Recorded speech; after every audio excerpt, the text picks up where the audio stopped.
I watched 16 minutes of video, locked in, eyes on the screen, tears in my eyes because I can't blink.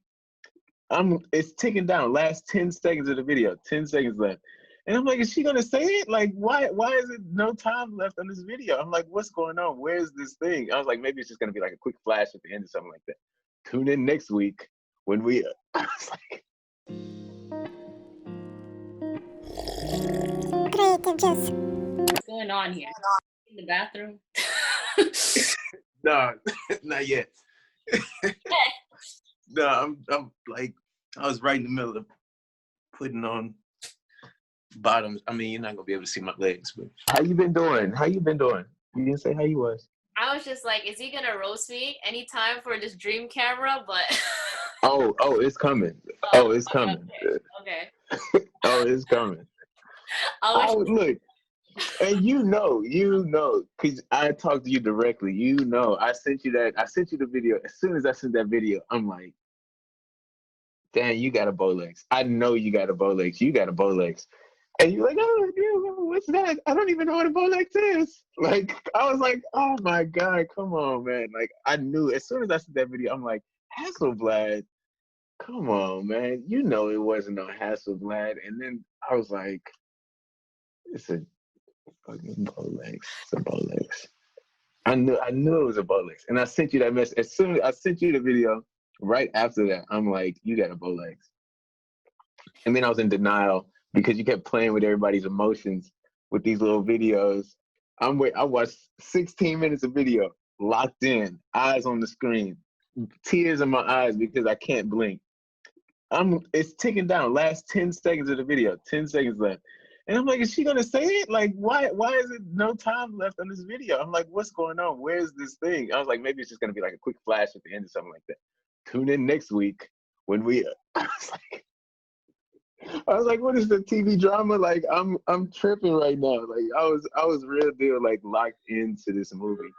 I mean, locked into it. And I'm like, she didn't even show me the damn camera. But hey, you know. Like when I first edit the video, I already had both videos edited. And then I was just gonna combine it. And then I was like, wait a second, this video is gonna be like 30 minutes long, like this is too long. And then I literally was like, oh, maybe I could do part 1, part 2. But I was like, if I say part 1, then no one's gonna watch it. I even thought about it real quick. So then that's when I was like, oh, you know what? I was like, I have to think of something where it'll be like, I didn't lie. It was like, what's my dream camera? And then I was just like, you know, but I didn't say I was gonna reveal it. So what I mean, you putting your university education. My university education. I'm a dropout that just went back to school. you putting, but that's how you actually use that education that you had to use that money for, because that's exactly what they be teaching in school. You have to lead people in. You know, you have to use good material to get people drawn into what you're making.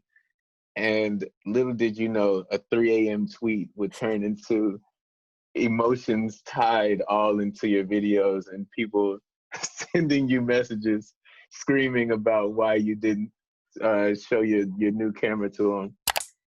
Ribs, I interviewed him earlier, right? And I didn't know you guys were like tight like that. So I told Ribs, I was like, okay, we're going to do something different since you're going to be like the last, like for a while until I feel like I'm going to do this again. Okay. All right. So I asked him to ask you a question. You asked Ribs to ask me a question. Yeah, so I don't know. So I want to see, I don't know if you can see my screen. Chris, I need to know, you're from the South, right? What is your favorite Southern rap anthem? And let's say something from like the 2000s into like the late 2000 or like 2010. What is your number one favorite Southern rap anthem? Hit me. We was talking about music. We was talking about so he listens to this rap group. You ever heard of Little Brother before? No. Oh man, you don't know about Little Brother. They a super cold group. It's two dudes. It's this rapper Big Pooh and Fonte are the two rappers. And Ninth Wonder, who is a producer, used to be their producer that produced all their music. And Ninth Wonder has produced music for like all of the big names in the game, but he started off kind of with Lil Brother. Like that's kind of where he kind of got like his footing in the door. but they're a Southern rap group that don't nobody know about unless you like really into hip hop. And then it's like they just dumb stupid code. They don't get the recognition to match the type of work that they produce. But we were talking about that because he posted in his story one day. He was like, "Listen to Little Brother." I was like, "What you know about Little Brother?" He was like, "Oh man, don't try me like that. Like I know a little something, something. I was late, but I know what I'm talking about." I was like, "All right." And it was that. And who else we talked about? I don't know if we talked about Big Crit or not. You know Big Crit? Oh my God, John. Southern rap. Come on, get on it. Get on it. You're missing out on a big part of your life right now. Okay. All right. Big BIG KRIT. KRIT. Big Crit. I'm gonna send you some after this. I'm gonna make sure you listen to some Crit. You need Crit in your life. Okay. But yeah, so hold on. You gotta give me a minute. Hold on.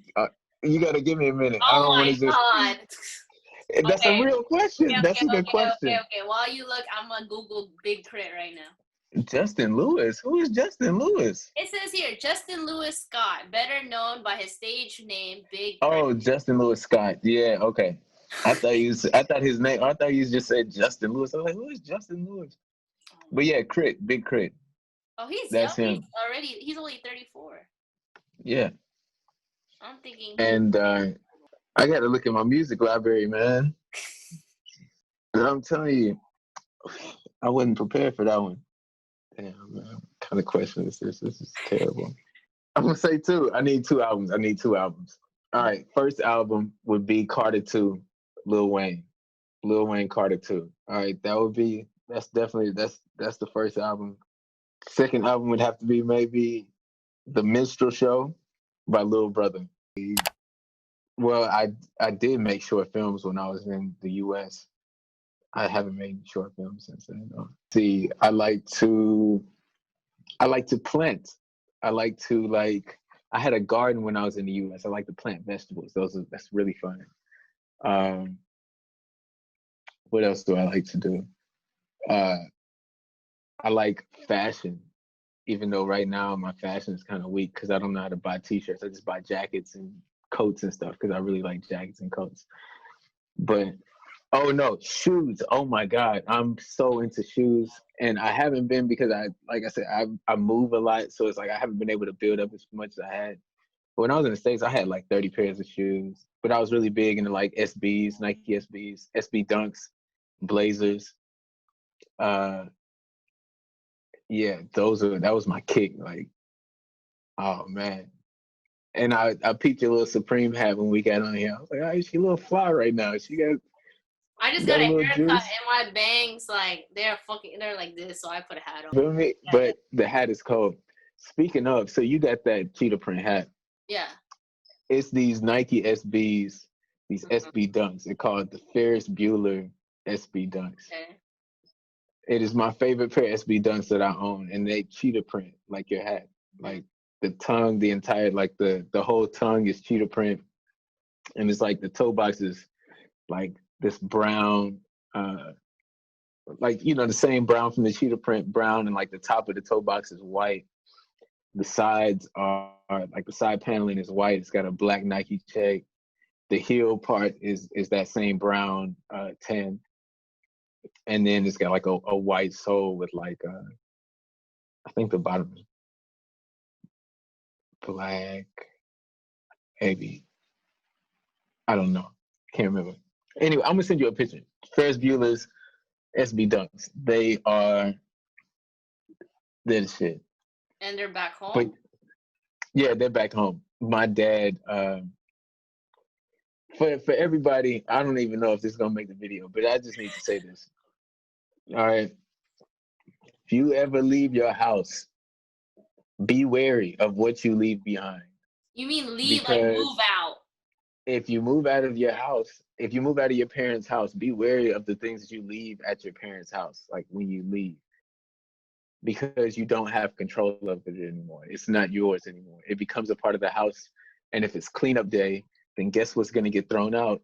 All of that old stuff that you ain't used in the last year, that's gonna hit the garbage. You feel me? That's gonna, if your parents are like, well, if you have parents like mine, my dad is one of those people.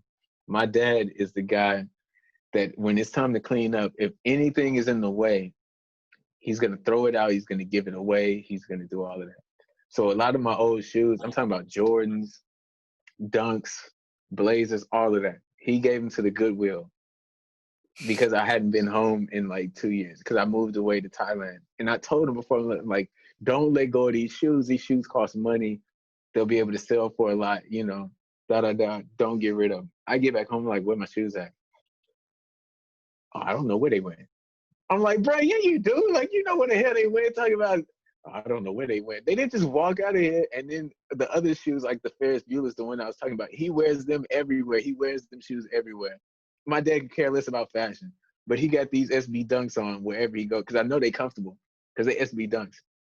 But anyway, he wear these shoes everywhere. I'm like, bro, if you don't take my shoes off, like they too big for you anyway. You don't even wear the same size shoe as me. Like, why are you wearing my shoes? And yeah, so just be conscious of that. And like the Ferris Bueller's, I used to keep my shoes boxed, all of them in box, you know, nice and safe. The Ferris Bueller joints, I bought them retail when they came out. They was like like 125 or something like that. These joints are going for over $1,200 right now on StockX. Over $1,200, and he cutting grass in them. On StockX, yeah. You feel me? And I'm like, bro, why you gotta wear my shoes to cut grass in? Like, why can't you wear like some beater shoes? Like, why you gotta put on these nice shoes to go like work? Because he's a real hands-on type of dude. He's an electrician, and he's a real like hands-on like worker. He likes to. That's where I get the planning stuff, like food, like planting food and stuff, like gardening. He does all of that type of stuff. He's the Mr. Fix-It of the family. Anything that's wrong, he's the guy that can fix it. So I get all of those qualities from him. But at the same time, he don't give a shit about fashion. And he don't care how much something is worth, how much it ain't worth. He'll just put it on and he'll do his dirty work in it and beat your shoes to death. And that's what he's done to my shoes. So, Joan, whenever you decide you want to leave your house, don't leave your little Supreme hat.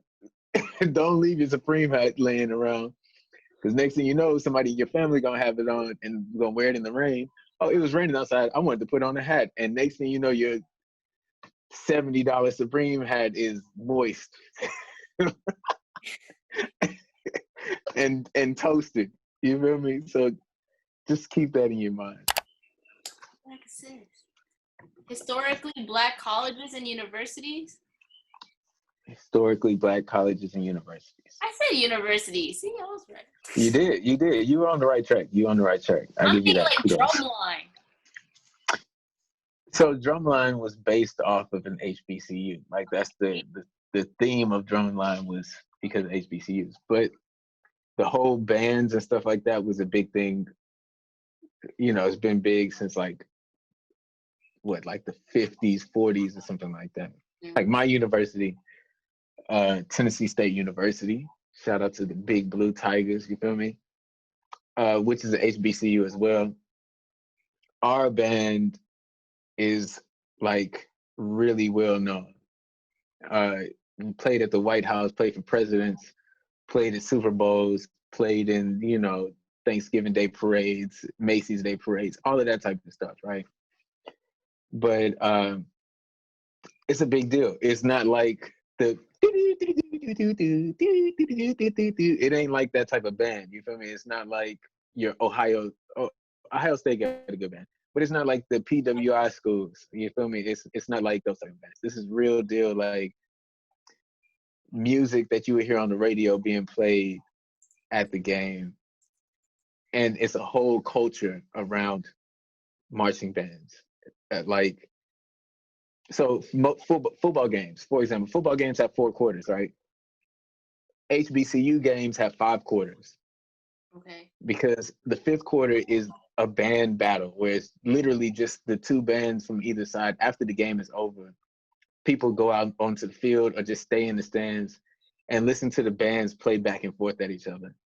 And it's a competition of like musicality. It's a competition of sound, the volume. It's a competition of your volume. It's a competition of energy. It's a competition of you know, who can get the crowd the livest, who can play the best songs, you know, like it's a whole culture. It's like a whole subculture that if you didn't go to a HBCU, you probably wouldn't even know about this right there. And I had to. I'm making a list of stuff that I got to send you because I you was need just to. like looking. I didn't even know what PWI meant. Now I know. Yeah. White institution. Which, if you didn't go to HBCU, you probably wouldn't know what a PWI was because it's every university, pretty much. You know, like Yeah. the majority of universities are PWIs. Yeah. So HBCUs, we refer to other universities that aren't HBCUs as PWIs. Yeah. Yeah. But those are usually the bigger universities. I'm like learning so much. You're like the one educating me. You know, it's sharing. You know, sharing is caring. So how HBCUs came around was after the end of slavery, right? Slavery ended. Boom, that ended. What happened is that you had all of these free Black people in the South who wanted a higher education. They wanted to get educated because now they could start learning how to read. They could, you know, learn to write. They could go to school. They could do all of that, right? So you had all of these universities that started to pop up because it was still segregation. So you had these universities that popped up that were specifically catered to Black students, to African American students, right? So that's how you get HBCUs. And so a lot of the HBCUs started in the late 1800s into like the early 1900s. So like my university was founded in 1906. And in 1906, that was, you know, the first year of my university. And this is like bare bones university, like students, like one building, students carrying their desks from class to class, like no funding, no any of that, like super just ground level, right? No streets, no grass, dirt, all of that type of stuff. And, you know, over time, they've opened up to more people. I mean, the you know, HBCUs were never segregated as far as like after segregation ended, it wasn't like, oh, if you're not Black, you can't come to this university. It was open to anybody to come to it. So I know like my university, Tennessee State, has the most international students out of any university in Nashville, I think. And Nashville has 5 or 6 plus universities in it. Mm-hmm. So it's a lot of international students. There's a lot of different people who come to the university. But at the end of the day, it's majority predominantly African American. And it just presents a whole different vibe to the university experience than, you know, the majority of universities out there. Like being at an HBCU is just, it's just totally different. It's A1 in my opinion. But you being know, like an outsider, like not being like a Black person, would you feel uncomfortable or no? No, because it's so much love. It's so much love. I don't think, and like I said, from my HBCU personally, everybody's so welcoming. Like it was super welcoming. It because okay, you're dealing with Black people, right? Most of the time, especially when you get up to university level, people are, you know, pretty grown, out living on their own. But the thing is, you're dealing with a group of people who have already been marginalized. Yeah. So it's not like, oh, I'm gonna marginalize another group of people. It's like, no, like this ain't the place for that. This is a place for everybody to be in. So it's like, you know, you get students from all different cultures. Yeah. I remember we had a student, she was from China. She could barely speak English, but we used to have her everywhere. Like everywhere we could try to get her, we used to have her in everything. All the parties, all the, you know, anything we get her to go to, it was just, you know, like, all right, you with the communications department, which is what I was in, come to this, come to that, you know, da da da da da. So I don't think it was like, from my experience, it was never like that.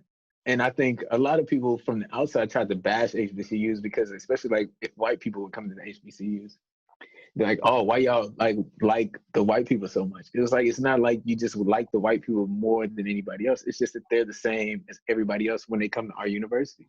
Yeah. They're a part of this HBCU. They're a part of this family, and that's what it is. So, you know, they join Greek fraternities and they join everything that everybody else does. And everybody knows them because they stick out, because they're white. But it's not just because, oh, they're white, they are better or anything like that. It's just, you know, they're part of the group. They in the family, like, or whatever your ethnicity may be.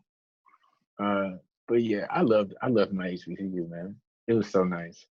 Cause like, see, like talking about your like experience, for me, like I live like in the Northeast. I've always dealt with like multicultural people.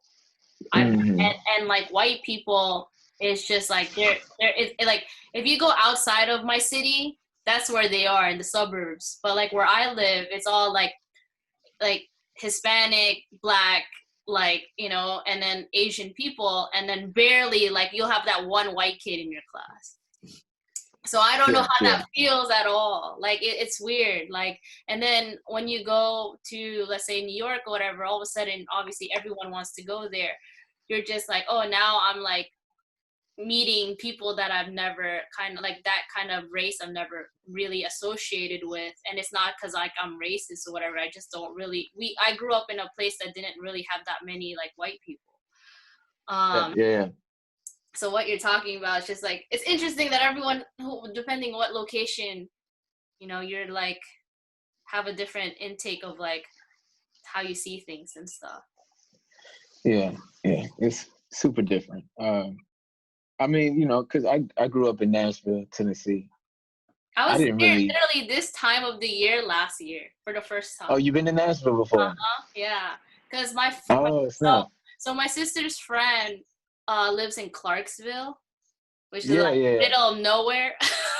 Right, it's a military base. That's what Clarksville is. Oh, I don't know anything besides when I went there. I was like, I'm never living here. So my sister's friend got married. She's from here, but then when high school they graduate, she moved to Clarksville. And so my sister, she's the one who goes to Tennessee every year. And my mom's always like, what's there? Or like, what's so great? Why are you always going there? And then so I got so curious because like I travel a lot, but obviously Tennessee is not like the first place I want to go to. So like her friend got married on Halloween last year, and they were like, oh, for a gift for her friend, she's like, oh, we're going to hire you as a photographer. So they paid for my flight to go to Nashville. And then so luckily I had my own car rental, you know, so then I got to like explore Nashville. I went to that like monument of that big ass lady that looks like that's like a goddess or whatever. I forgot it's called. Oh, like, Athena. Yeah. The Parthenon. Yeah, went there. And then my favorite thing out of the whole trip was going to was that McKay's? McKay's, yeah, the secondhand bookstore. Oh my God. I literally like so we have my sister has this one friend, the one that would be like the Urkel in the group, and you're like, stop talking or whatever. So he was like, you guys would like McKay's, and they're all like, nah, all your suggestions suck, right? So then I was like, come on, guys, like, let's just go wherever he said, right? So we went. I was like mind blown. I was like, this is like the best place in the world. I was like, I wish they had this like in my area. Because obviously you can buy like DVDs and books for cheap. And like, oh my God. Like if I went back, that's where I'm going. That and exactly. Yeah, Cookout good as hell. Yeah. Look at you. You went to Nashville. That's cool. Yeah. I thought Memphis would be right there, but it's a 3-hour like trip. No. Yeah, Memphis is, that's far. Memphis is, so the thing about Tennessee is it's just long. From side to side, and the three major cities. So Nashville's in the middle, but then the other two big cities are on the farther ends of the state. So it's really far to get to both of them. Yeah. But yeah. So did you stay in Nashville, or did you just go and then you went to Clarksville? No, we stayed in Clarksville. No, we stayed in Clarksville, but like we would go to Nashville, obviously, to do stuff. Yeah. Did you what else did you eat? Like, talk to me about the food. What did you eat? I need to know if you got like a real Nashville experience with this Oh, I food. know. I ate at the famous like hot wing place. It was Hattie B's. Yeah, Hattie B's. That sounds very Hattie B's. familiar. Yeah. I'm pretty It's sure a it was long Hattie B's. ass line, so I have to get it for a Yeah. takeout. Yeah. Mm-hmm. So Hattie B's, did it look more like a restaurant? Like, did it look like? I didn't go in. I was in the car, but I know when you said that name, that really clicked real fast. Yeah, Hattie B's. So Hattie B's is Hattie B's. It was this whole like wing war that happened. Okay. Because hot chicken is a thing in Nashville. Nashville hot chicken, right? But the thing is, Hattie B's came around not too long ago. Maybe, I don't know, maybe Hattie B's is maybe like 6, 7 years old. Yeah. Maybe a little less. But the originators of Nashville hot chicken is called Prince's. Okay. Like Prince apostrophe S. Prince's hot chicken. Uh-huh. Prince's hot chicken originated in maybe like I want to say it was like the 60s or something like that. And the story behind it goes that it was a black family, right? Yeah, I see it now. What The happened? Crown. Yeah, right. That's Princess. So the thing is that the husband, it was a wife and husband. The husband did something, and the wife was upset. And so when she was cooking his chicken one day, yeah, she threw a whole bunch of peppers and spices into his chicken because she was going to get him back for whatever he did. Right? She was going to try to mess him up with this hot chicken. Gives him the chicken, and he likes it. Right? Instead of it being something that he didn't like, something that got him, he ended up liking the chicken and wanted more. And so from that instance, from that situation, that's how like hot chicken Nashville style was born, from that situation. So Princess is the originator of Nashville hot chicken, and it's still run by a descendant of the same family that started it, still to this day. And they cook their chicken different. So they use like a cast iron skillet that's been used since the restaurant started. Like same cast iron skillet, right? I don't even think they wash it. I think they just fry chicken in it over and over and over and over and over again. And it takes a really long time to get chicken because they got to fry all the chicken in this cast iron skillet. Yeah.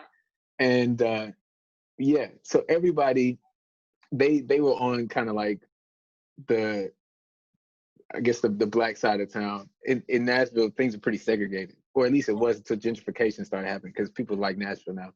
But I was gonna say Nashville's like mad gentrified now. Yeah, it's super gentrified. But at the time, it was on like the black side of town, and up until like I think 2 or 3 years ago, the place burned down. But a lot of people knew about it. A lot, especially, everybody knew about it. But then like this whole boom of people coming into Nashville happened, right? People had the Princess and then started making their own hot chicken. So Hattie B's is kind of one of those implants from the Princess chicken, right? But Hattie B's pops up and they put their restaurant in like the new popping area of town. And so now all of these people are coming into town and their first time visiting Nashville. And what do they see? They see Hattie B's because it's in a good location. They don't have to go outside of the main part of the city to get the hot chicken. So they eat Hattie B's and they're like, oh my God, Hattie B's chicken, Nashville hot chicken, it's the bomb. Hattie B's the shit. You feel me? And all of the Nashville people who've been in Nashville, like, but did you try Princess? Like, you gotta go get Princess too. So it was this big like clash in the city between these hot chicken places, because a lot of people from Nashville were like, Hattie B's doesn't say anything about Princess chicken. They just kind of be like, taking the credit for the hot chicken craze of Nashville. And then all of the new people are coming in and that's all they know is Hattie B's. They don't even know about Princess. So it's this whole thing. But Hattie B's is good. Don't get me wrong. They make good chicken. I had Hattie B's when I went home last year. And yeah, it's good. But if you want real fire, like if you want real like water, nose running, gotta wear gloves. Like Princess is their hottest chicken. You have to sign a waiver, I think, to eat it. You got to sign a waiver. You got to wear like rubber gloves, or you can't even touch the chicken because it gets into the pores of your fingers, and it'll burn your fingers and stuff. Yeah. Ridiculous, but yeah. So that's the Have you Nashville tried Chicken Wars. that hot chicken? Not the hottest. Not the hottest. No, not the hottest. Okay. I dare not. And there was another place.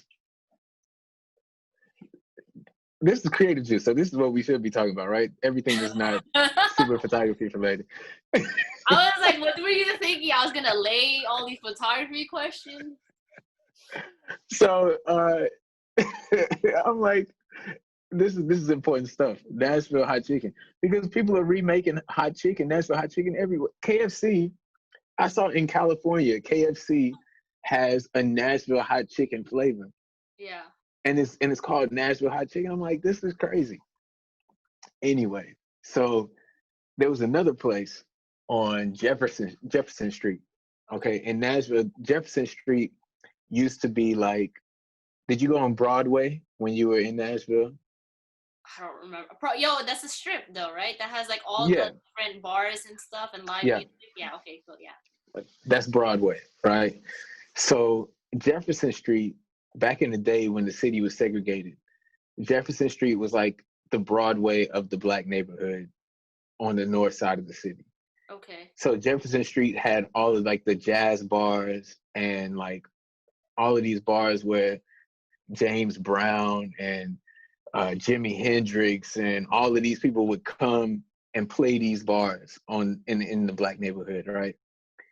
There was these now more recently there were these hot chicken places on Jefferson Street, and Jefferson Street is also where the two HBCUs sit. So my university sits on one end, and there's another HBCU called Fisk, F-I-S-K, Fisk University, and they're within walking distance of each other. I'll come back to Fisk in a minute. So right there, you have these hot chicken places. One of them is called Knockout Wings, and the other one closed down. We're not going to talk about those guys. Nothing But Wings. Nothing But Wings didn't really do hot wings. They did like honey gold. Anyway, Knockout Wings. Knockout Wings was really good. They made hot chicken, but they were known for their biscuits. So they made these like homemade biscuits that were like this big, honey on the top, butter. Oh, you talk about like you have to have something to drink when you eat these biscuits. They fucking choke you to death if you eat them without like water. So they had the biscuits and they had this sweet tea. Oh man, sweet tea was fire. But recently they just closed down like at the beginning of the COVID thing. COVID kicked them out, and I'm like, shit, I can't eat it no more. But yeah, crazy. Another thing, right? I'm going on a tangent. All right, stay with me. Buckle up. Here we go. We're going. All right. So I'm taking you down Nashville history lane. Yeah. I don't get to talk to people about this much. Yeah. So Fisk University. Fisk University is an old HBCU that. So do you know the nickname for Nashville? No. Music City. Oh, okay. I don't know. You heard that? You don't know that? Music City, USA, Nashville, Tennessee? No? Maybe somebody else does out there in the world. Maybe you guys who are watching, you might know Nashville, Tennessee as Music City, USA. I mean, I can understand the logic behind it, but I honestly didn't know, yeah. Yeah, so Music City, USA. A lot of people think that Music City, that Nashville got its name because of the Grand Ole Opry, which is like this place where country music artists would come to sing, and it was really famous, right? They thought Music City came from country music. Music City, USA came from Fisk University. So Fisk University had this choir called the Jubilee Singers, which was a really famous singing group like since the university started. They were known as like amazing singers, right? Amazing choir. What happened was the Jubilee Singers went to England to sing for the Queen of England, right? They went and they had to do a concert for the Queen of England. They were that known. This is back maybe early like 1900s, something like that. 1920s, 30s, something. I could be wrong about the date. It was a long time ago. Anyway, they went there. They sang for her, the Queen of England. The Queen of England said, "You guys sound so good. You must be from Music City, USA." Thus, the nickname Music City comes back with the Jubilee Singers because they're from Music City, USA. That's how we got Music City, USA as the name of our city. But nobody really knows that part of the history. Everybody just assumes that it's country music related, but it's not. It's HBCU that,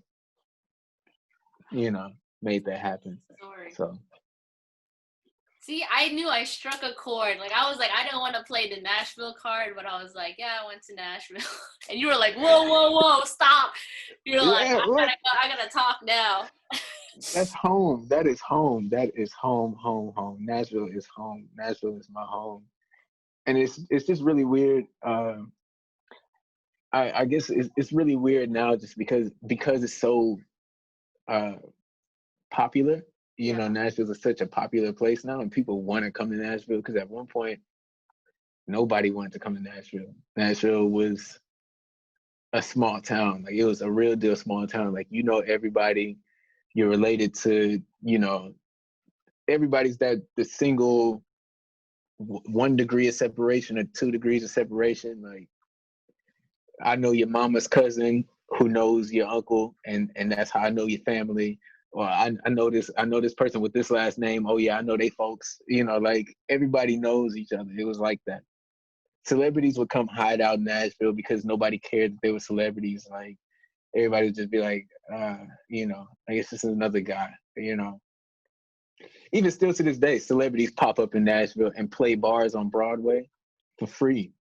Like, they just show up at a bar and just start playing, just because there's no paparazzi in Nashville. Nobody's looking out for celebrities like that. Nobody's just like, nobody cares. And I don't know. Sometimes I miss Nashville, but then other times I don't, because the weather is garbage in Nashville. I mean, I wouldn't know. I went, like I said, this time of the year, and it was the same. So yeah, interesting. Yeah. You definitely pulled that one out of me. I was like, no, my sister's going there for New Year's, but I don't know if I'm. Oh, okay. Yeah. Yeah. They have the guitar drop, so they drop a guitar instead of a crystal ball like in New York. Oh, that's their thing over there? Yeah, it's Nashville is also the birthplace of Gibson guitars. Oh, didn't know that. Yep, Gibson Guitar Factory is in Nashville, Tennessee. So I next time you go, Daniels. you're hitting chords. If you don't know, you could tell how interested, how talkative I got. This is the type of stuff I like to talk about. So Jack Daniels is from Lynchburg. Is that a terrible name, by the way? But a product of the South. Lynchburg, yeah. But like Tennessee, right? Or no? Yeah, Tennessee. Okay. Because it's Eastern Tennessee. I didn't know, like, I was like looking up like what you can do here in Nashville. That was like one of the suggestions. Like, you want to go to the Jack Daniels like factory, brewery, whatever. And I was like, that's here? Like, I was so confused. Yeah. Yeah. I mean, it's close. It's drivable. It's a 1-day trip type deal. Yeah. But the funny thing is that I don't know if it's still to this day, but up until the last that I heard, Lynchburg, which is the place where the distillery is a dry county. Okay. What does that mean? It means you can't serve alcohol. Like, you can't. I think it's like a certain type of permit that you have to serve alcohol, or you can't buy alcohol, something like that, right? Inside of the county.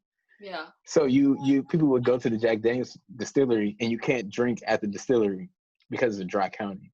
So you just buy it, but you can't drink it. You buy it, but you can't drink it. Or you got to go right outside of the county to drink it. Wow. Yeah. But the South, stuff like that happens. But yeah, Jack Daniels.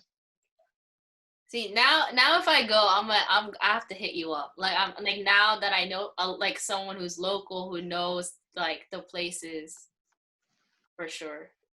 Yeah, You know, Joe Greer, Yeah. the photographer. Yeah. Yeah, he moved there. I've been talking to him about Nashville since he's moved there. Maddie's from there, yeah. Yeah. Now the side of town that they moved on is really, really nice. Like they're in kind of like the suburb, well, not the suburb, just right outside the city, but just super nice area. Like a lot of horse farms. Tennessee is known for like, I think they're called marching stallions or high stepping stallions or something like that. And they prance, they do some shit like that. I don't know. But that area is a lot of horse farms. They hit the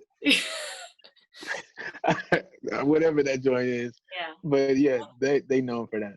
So I hope this is a creative juicy enough for the Creative Juice show. No, I think you did a lot of hand gesture movements. Yeah, I think everyone's like gonna be going crazy. No, and I think it's a good way to like end like the first. I didn't even know I was gonna even reach 20 episodes. It's like mind blowing. This was just like a fun project, I thought, and then boom, everyone all of a sudden wants to, be a part of it, which I appreciate a lot. Yeah, but I knew I wanted to have you, and I was like, I don't know when, and then now it worked out. Yeah, thank you. Thank you so much. I didn't even know. I was like, oh, I get to be on the Creative Juice show. Yes. Shout out to Ribs. Yeah. It's my guy. Ribs be putting in major work in the dark room.